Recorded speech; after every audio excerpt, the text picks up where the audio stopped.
রুম্পা, তুমি প্লিজ অপর্ণাকে বলো না যে হসপিটালের সমস্ত বিল আমি মিটিয়েছি। এমনটাই বলছে আর্য। পুরোটা জানতে ভিডিওটিতে লাইক দিয়ে চ্যানেলটা সাবস্ক্রাইব করে দেখতে থাকুন। চিরদিনই তুমি যে আমার সিরিয়ালের আগামী পর্বে আমরা দেখতে পাবো অপর্ণার বাবার অপারেশনের জন্য অপর্ণা অনেকবার মীরা ম্যাডামকে ফোন করে, কারণ তার টাকা লাগবে অনেক।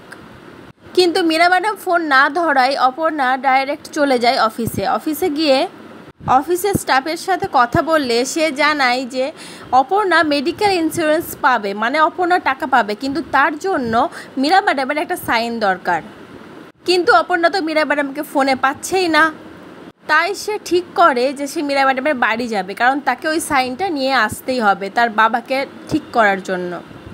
অপর্ণা মীরা ম্যাডামের বাড়িতে গিয়ে অনেক ডাকাডাকি করে, কিন্তু মীরা ম্যাডাম দরজা খোলে না, ইভেন কোনো সাড়াও দেয় না। আর এদিকে রুম্পা আর্য স্যারকে ফোন করে সবটা জানায় যে অপর্ণার বাবা এত অসুস্থ, তাকে ইমিডিয়েটলি অপারেশন করতে হবে। তখন আর্য তড়িঘড়ি হসপিটালে পৌঁছায় এবং ওই হসপিটালের ওনারের সাথে দেখা করে। তারপরে অপর্ণার বাবা যার আন্ডারে চিকিৎসা করাচ্ছিল তার সাথে কথা বলে। সেই ডক্টরটি জানায় টাকার জন্য এখনও অপারেশন শুরু করা যাচ্ছে না। তখন আর্য স্যার বলে যে আপনারা সব অপারেশন শুরু করুন, টাকার যা বিল হবে আমি দেব।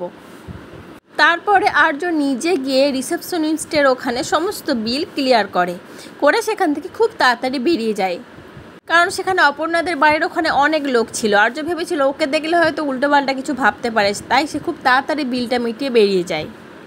অপর্ণা ওইদিকে টাকার কোনো বন্দোবস্ত না করতে পেরে আবার হসপিটালে ফিরে আসে।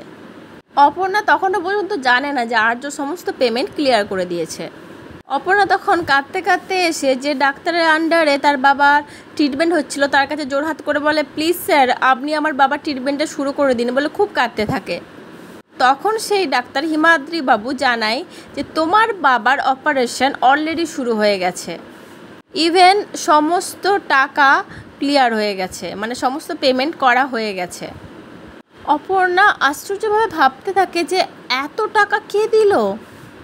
তারপরে আর্য রুম্পার সাথে দেখা করে, মানে হসপিটালের বাইরে। রুম্পাকে আর্য বলতে থাকে, আশা করছি ভালোই ভালোই সবটা মিটে যাবে, বুঝলে। তুমি তোমার বন্ধুকে বলো যে হসপিটালের আর সমস্ত ফর্মালিটিস পূরণ করে ও যেন বাইরে আসে, আমি ওর জন্য ওয়েট করছি। কিন্তু রুম্পা তুমি এই কথাটা বলো না যে সমস্ত পেমেন্ট আমি করেছি। আমার তো মনে হয় বন্ধুরা অপর্ণাকে বলার প্রয়োজন নাই, কারণ এতগুলো টাকা একমাত্র সে জানে যে আর্য স্যারই তাকে দিতে পারে, আর কেউ দেবে না। এত কিছুর পরেও যদি অপর্ণার মা বাবা আর্যর এগেনস্টে যায় তাহলে তো আর কিছু বলার নেই। সত্যি তাহলে বলতে হবে তারা একটু বেশি বেশি করছে। তোমাদের কি মনে হয় বন্ধুরা, একটু কমেন্টে জানিও। পরবর্তী আপডেট নিয়ে তাড়াতাড়ি আসি, সঙ্গে থেকে সাথে থেকে চ্যানেলটা সাবস্ক্রাইব করে দিও। ধন্যবাদ।